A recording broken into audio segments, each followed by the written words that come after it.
Shalom. Shalom, brothers and sisters. This is your brother and friend, Yeshaya Israel of the tribe of Dan of the house of Israel. This particular presentation, brothers and sisters, a controversial one. We call it, brothers and sisters, Deuteronomy and Mark. Now, for those who are aware, brothers and sisters, Deuteronomy is in the said Old Testament. For those who are aware, brothers and sisters, Mark is in the said New Testament. Brothers and sisters, in this presentation, this is not a matter of quote unquote messianic versus non-messianic, but more so, for the lack of a better term, quote unquote non-messianic responding back to messianic. Ever so often, brothers and sisters, it is a thing where it comes of a nature to have to do so. Reason being, in many cases, because we who are considered to be quote unquote non-messianic, those of us who are Old Testament based, if you will, are ever so often quote unquote attacked due to the fact of us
Can I be heard? Shalom, shalom.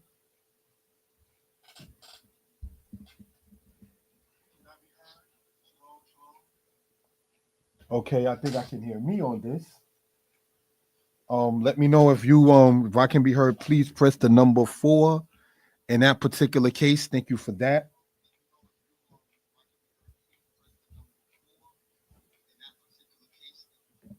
All righty. Thank you for that, family. Shalom, Kanaya Yisrael. Shalom, Bergen Parish. Shalom, my brother in spirit. My older brother in spirit is so good. Thank you for that.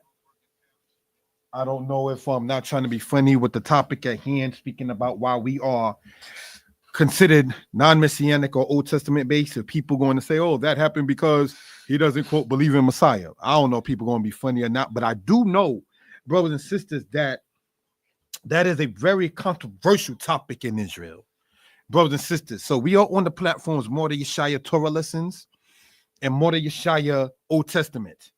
All right, brothers and sisters, we are live from Maryland. I'm not in the north.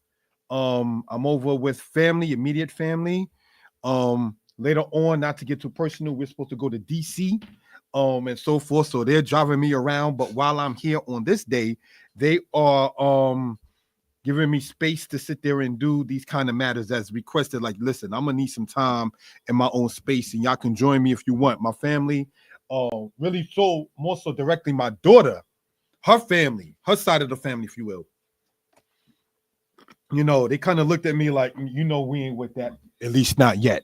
You understand? So I say I appreciate the fact that while I'm not in my own home, brothers and sisters, that they allow a person to say have space to conduct these kind of matters and so forth. We know good and well, brothers and sisters, this is very, very controversial, brothers and sisters. So we do want to, in certain cases, deal with this with kid gloves. We do not, brothers and sisters, want to come off offensive. We do not, brothers and sisters, want to come off disrespectful. We do not, brothers and sisters, want to come off as if we cannot be told anything.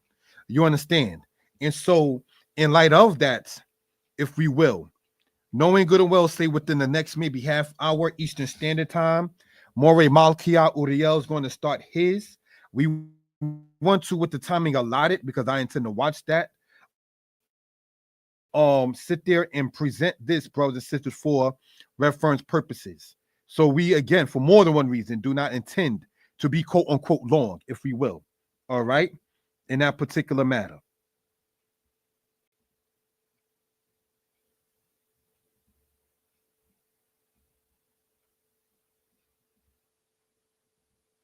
All right.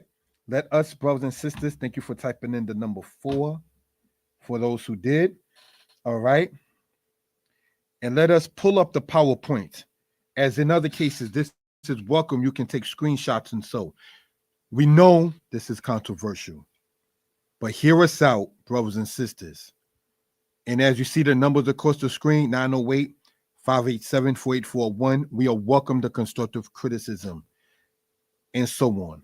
Many of our parents believed in the New Testament.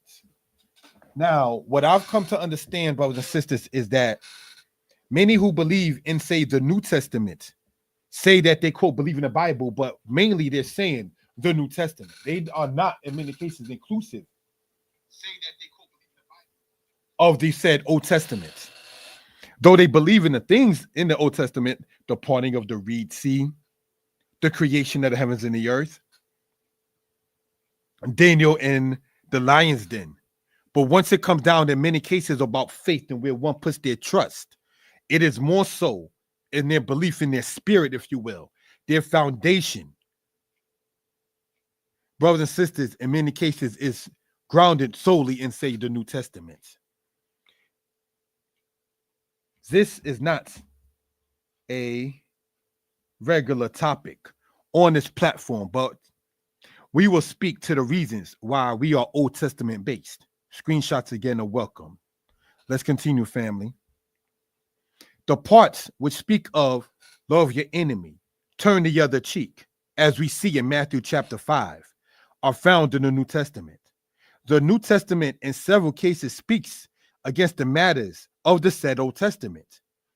It has been said by them of old time, a statement found only in the New Testament, or parts where the New Testament directly would clash with the Old Testament.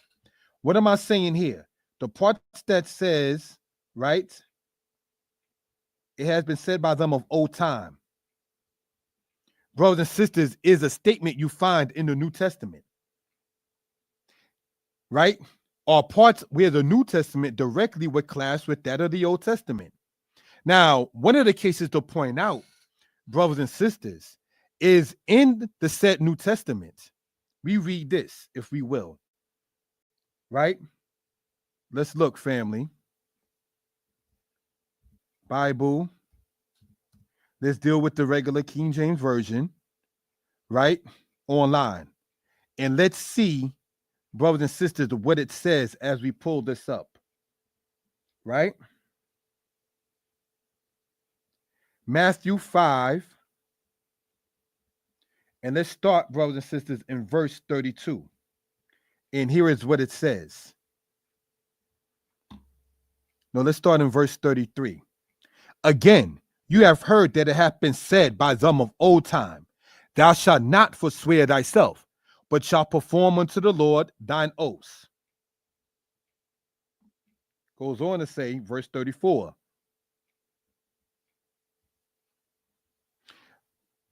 But I say unto you, swear not at all, neither by heaven, for it is God's throne. Goes on to say, brothers and sisters, nor by the earth, for it is his footstool, nor by Jerusalem, for it is the city of the great king.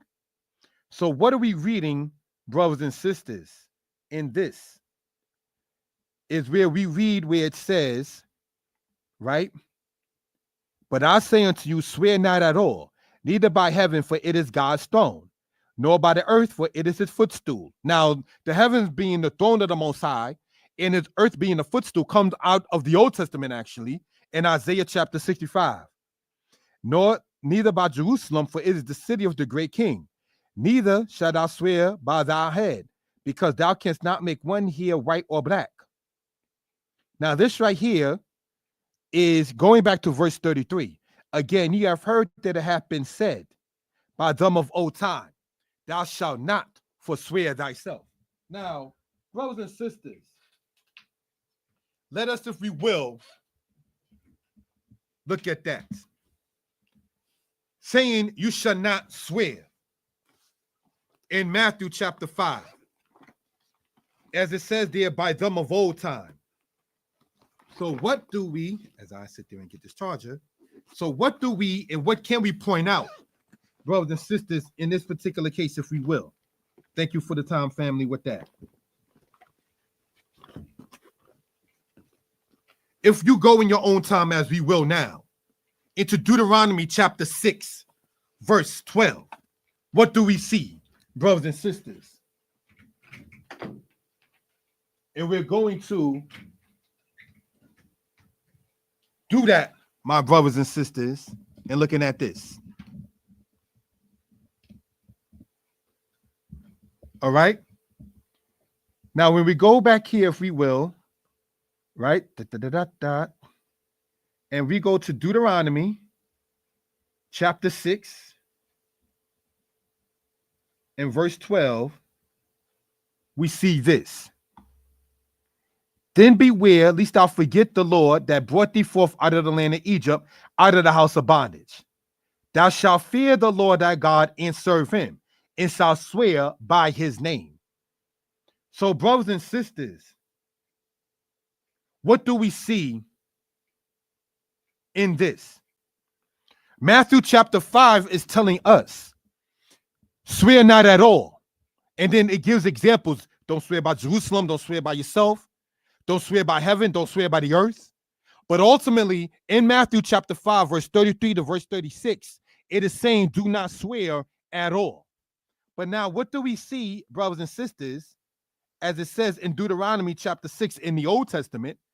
Thou shalt fear the Lord thy God, v'yareta et Yah Eloheka, v'abata oto, and you shall serve him, and you shall swear by his name.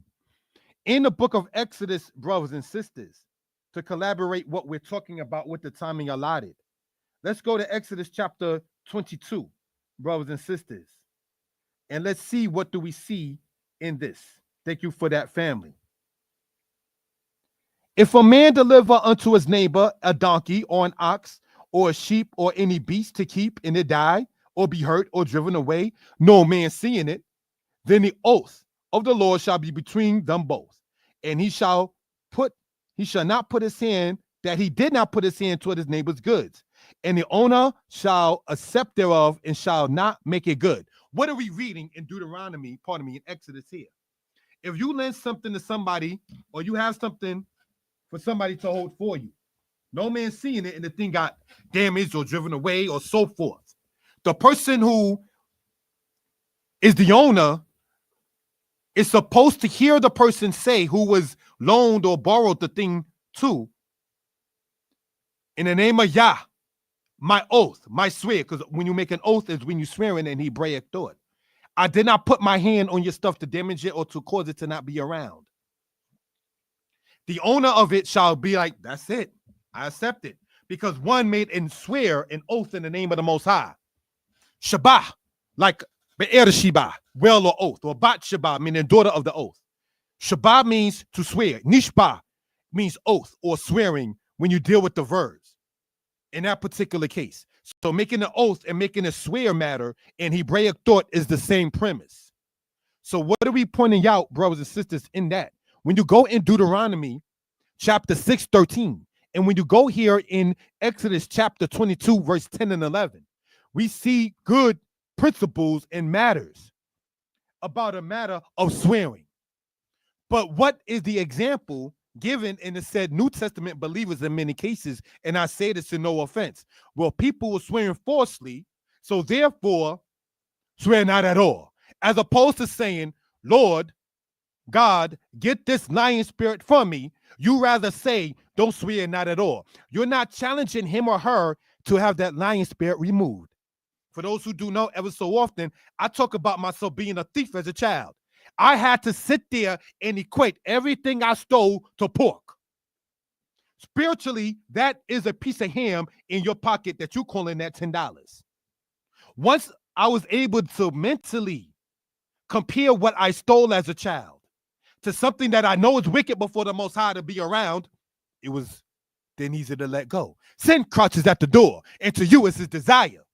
When you go, brothers and sisters, in a matter with Cain in the Old Testament, but the examples given, the explanation given by they who promote the doctrine of the New Testament is, well, we don't swear because people were swearing and lying. So instead of getting rid of the lying spirit, you rather say don't swear at all. That doesn't make you a better person. That does not challenge you. That does not sit there and say, let me not do what I do. My daughter, I use her as an example, not to shame the child or her friend. She had a friend, for the lack of a better term, that was out there. We're just going to say that. They're still talking about somebody in their early 20s. She had to get rid of that spirit of whoredom in order for her to want to sit there and work on certain things. Being loose, as that lady was, my princess's friend, not to shame anybody. You have to, whatever your iniquity is, get rid of it. If it takes prayer, fasting, meditation, getting into your own soul, so be it. But the poor excuse, the weak excuse is, well, people are doing it, so just get rid of the principle itself, as opposed to getting rid of your wickedness. That's not good. You understand? So let's look at this, brothers and sisters, as we get into this matter. When we say it's been said by them of old time, it's talking about saying they of the said Old Testament timing. All right? The Christians inherited the Old Testament and was not long in adding the Gospels and the epistles, which means letters, like that of Paul, alongside the law and the prophets. The law and the prophets constituting the majority of the said Old Testament. That means what is called the New Testament was added by man to what is incorrectly called the Old Testament. The Old Testament does not call itself Old Testament.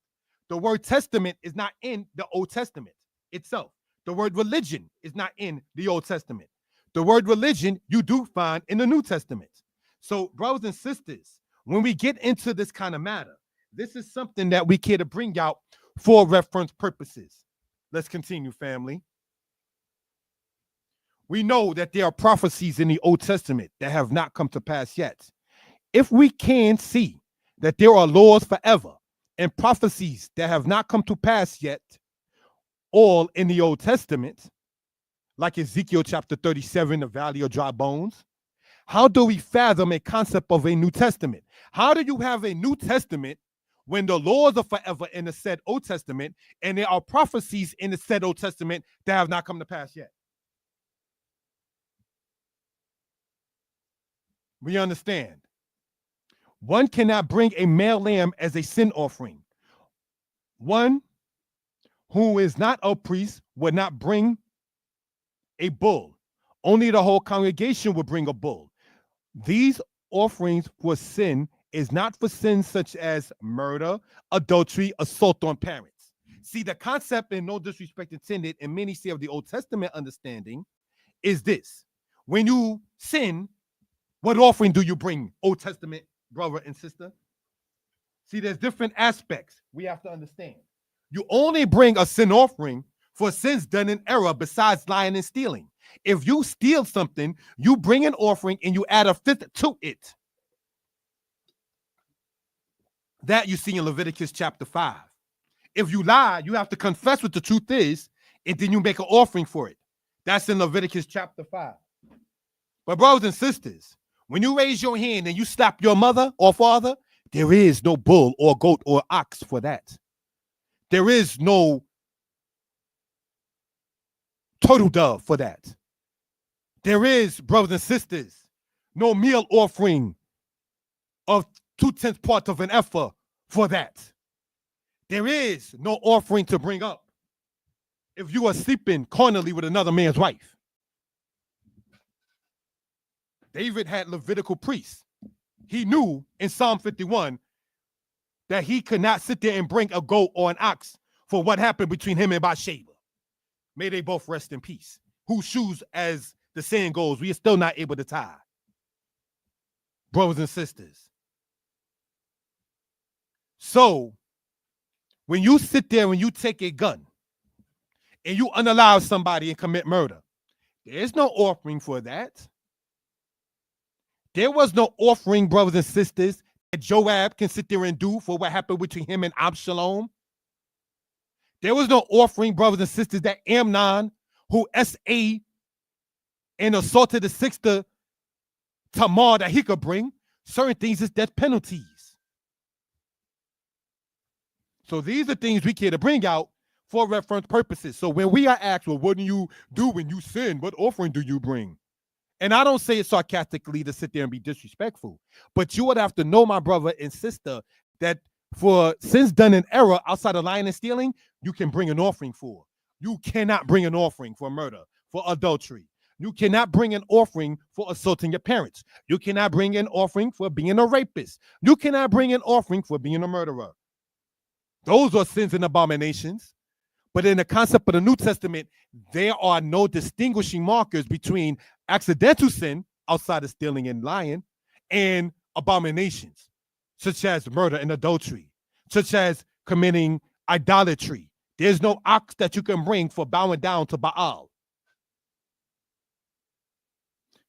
Brothers and sisters, the concept of Baal is that it rose at one point and died at another. And when the season changed, it rose back up. What is the fathom and difference between saying Jesus rose up on Easter timing, where there are gods that are coming to life and then dying again? Let us continue in this, brothers and sisters. It is important to point out that a sin offering, katat, and a trespass offering, asham, is not the same. Let's continue, family. In Psalms 105, we read, he permitted no one to do them wrong, yea, he rebuked kings for their sake, saying, do not touch my anointed and do my prophets no harm. We see here that the anointed are not to be harmed by people, a point that will be critical later. If we read that people are not supposed to touch in a harmful manner the anointed, nor do the prophets harm, how was it right if Jesus was a Messiah to be slain? What does Messiah mean? Mashiach in Hebrew is an Old Testament concept we see in Leviticus chapter 4. Messiah is an English transliteration of the Hebrew word Mashiach. So now if Jesus was anointed a Messiah and was a prophet, and it says in the Hebraic culture, as the brother or sister pointed out there, one has to understand the Hebraic culture in order to understand where the said Old Testament is coming from. Do not touch my anointed and do my prophets no harm.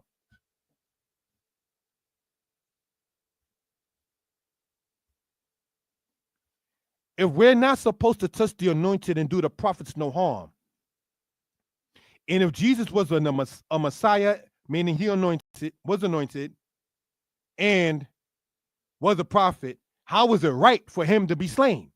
How was he the sacrificial lamb when, brothers and sisters, you don't offer a male lamb for a sin offering? Jesus was male. He had a blemish. The sin offering that is done that you see in Leviticus is never a male lamb. And the animals that are offered for sins done in error by accident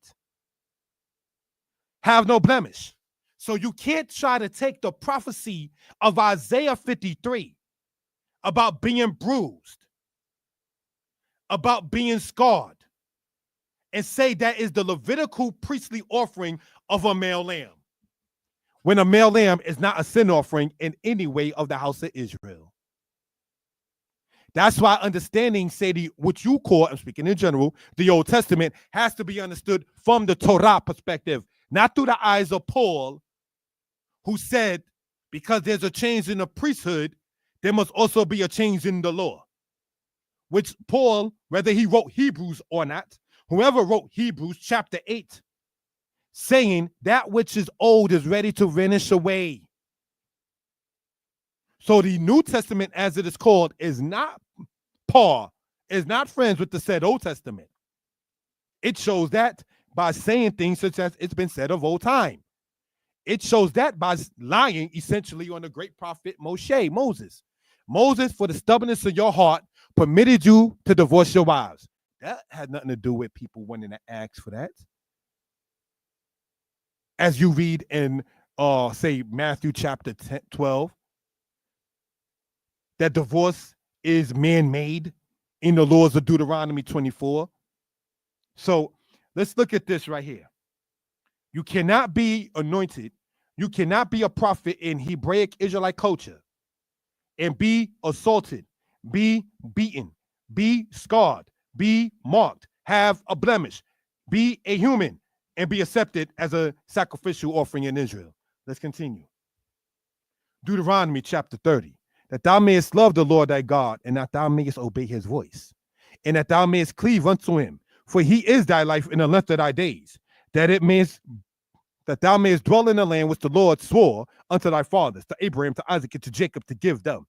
Therefore shalt thou love the Lord thy God, and keep his charge, and his statutes, and his judgments, and his commandments always. And the Lord thy God will circumcise thy heart and the heart of thy seed, to love the Lord thy God with all thy heart and with all thy soul, that thou mayest live. In Mark we read, and Jesus answered him, the first of all commandments is, hear, O Israel, the Lord our God is one Lord, and thou shalt love the Lord thy God with all thy heart, and with all thy soul, and with all thy mind, and with all thy strength. This is the first commandment. You're lying. You're lying. That is not the first commandment. The first commandment is, let there be light. That's the first commandment, even before humans existed. Read Genesis. And I don't mean to come off harsh or disrespectful or offensive. But somebody here said, this is the first commandment. No, it's not. Then goes on to say, and the second is like, namely this, thou shalt love thy neighbor as thyself. See, when you're trying to calculate number and put in some kind of chronological order the commandments of the Most High, Proverbs tells us, add not to the word of Yah, lest he reprove you and you be found a liar, in Proverbs 30. So there's no need to say this is the first commandment, the second and the third and the 613. And you ain't got to do it. That's not what we're told to do. We're told to obey the Lord's statutes and commandments. You understand? So now when we get back into this right here about the presentation called Deuteronomy and Mark, it is said in Mark as well as in Matthew, you shall love the Lord thy God. This is the greatest commandment according to Matthew. According to Mark, that is the first commandment. But here is the question. Once you understand the said Old Testament about loving the Lord thy God, means you obey his voice, cleave unto him, for he is your life in the length of your days. See, the New Testament cannot promise you what the Old Testament can. There is no Deuteronomy 28, verse 2 to verse 13, where the Most High will command a blessing that you cannot contain. You don't get those kind of promises in the said New Testament. You don't get, brothers and sisters, that you shall eat the old store before the new store in the said New Testament. You get, verily, verily, I say unto you, and laying everything down for Christ. But brothers and sisters, when we start talking, as in this presentation, called Deuteronomy and Mark, and what we want to focus on in the matter of love as we close out this presentation, Deuteronomy lets us know how to love the Most High. You show that by obedience, cleaving to the Most High, for he is your life in the length of your days, that you may dwell in the land which the Lord swore unto thy fathers. We did not keep the commandments of the Most High. We did not, by breaking the commandments of the Most High, we showed actually that we hated the Most High. Therefore, thou shalt love the Lord thy God and keep his charge and his statutes and his judgments and his commandments always. One of the judgments of the Most High, it says, Hishamer laka, take heed to thyself. So as we spoke earlier, whatever sin or iniquity or a problem that a person has, instead of saying, you know what, work on that, ask the Most High, cleave to the Most High, cleave to the God of Israel, and say, Yah, take away that urge to do that which is wrong in your sight. As it says in Psalm 119, how shall a young man serve Yah? By going according to the commandments of Yah. That doesn't mean Old Testament based, anti-New Testament based, or righteous. No, we're not here to promote camp and clergy, for the lack of a better term. We're talking about the scriptures itself and what it says. So what the New Testament lacks in Mark as well as in Matthew is how to love the Lord thy God. Are we told to cleave to the Most High? So when it says love the Lord thy God is the first commandment in Mark and the greatest commandment in Matthew, brothers and sisters, it doesn't tell you how to do so like the Old Testament does. Nor does it give you a result as Deuteronomy 30 here does. And the Lord thy God will circumcise thine heart and the heart of your seed, to love the Lord thy God with all thy heart and with all thy soul, that thou mayest live. So brothers and sisters, this is a short presentation on why we are Old Testament based. We hope and pray that nobody was offended. If I came off loud or rambunctious to some, I apologize. Comes with a passion, if you will. But I don't want to be presented as one shouting or yelling or on a rant or so forth. In closing out, in this particular case, with a couple of minutes here to be allotted, brothers and sisters, the promises that the New Testament has for the children of Israel does not include all the children of Israel. There was a tribe missing in Revelation chapter 7. The 144,000 mentioned in Revelation chapter 7. Not only is missing the tribe of Dan, but when you go to Revelation 14, it's missing one gender of the house of Israel. The 144,000 that you see in Revelation 7 is spoken of in Revelation 14 as only male. So not only is Dan, including male and females of the tribe of Dan, not in Revelation 7, you have a whole gender of the house of Israel, females, not mentioned in the 144,000, corresponding between Revelation 7 and Revelation 14. And it's very specific by saying that the 144,000 were not defiled by women and were virgins.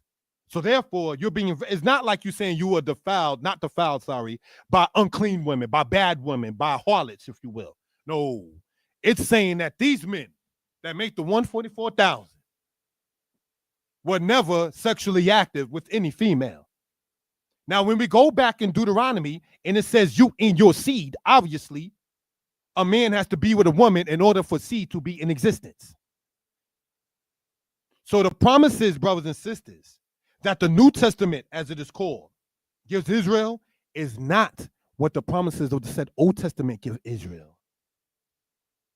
70 AD, as we close out, brothers and sisters, before you get to the Kittos matter in 115 AD, we see, brothers and sisters, if we will,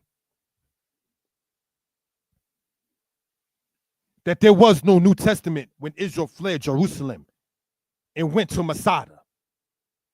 There was no New Testament, brothers and sisters, when Jeremiah, centuries before that, was prophesying and saying, return to the Lord thy God. Lamentations is written by Baruch, the contemporary of Jeremiah. And as we close out, this is going back to when Babylon had rule. And let us see what it says in Lamentations, brothers and sisters. Thank you for that. We want to go to Lamentations, brothers and sisters. Thank you for the timing. Chapter 5. And let's go to verse, brothers and sisters, Lamentations chapter 5, verse 20. Let's see what it says. Wherefore dost thou forget us forever and forsake us so long time? Turn thou us unto thee, O Yah, and we will be turned. Renew our days as of old. What were they saying in the said Old Testament? Make new our days. Replenish us. Make us new as in the days of old. This is in the said Old Testament. They were asking for the olden days while they were seeing Jerusalem being destroyed. So the prayer of the house of Israel in Lamentations, due to their wickedness, and Lamentations is very clear, Judah and Israel fell due to their iniquity. It's not like we don't know, like the Hyksos matter in Egypt with Manetho. We don't know why this is happening. The prophets of Israel kept the 100. This is why this is happening.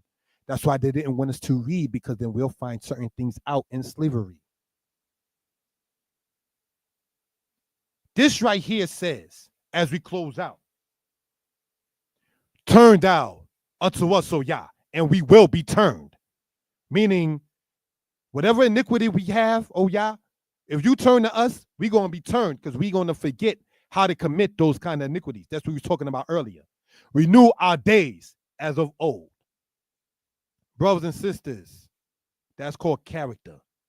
That's called accepting responsibility and saying to the Most High, we fell for our iniquity, and turn now to us, and we will be turned.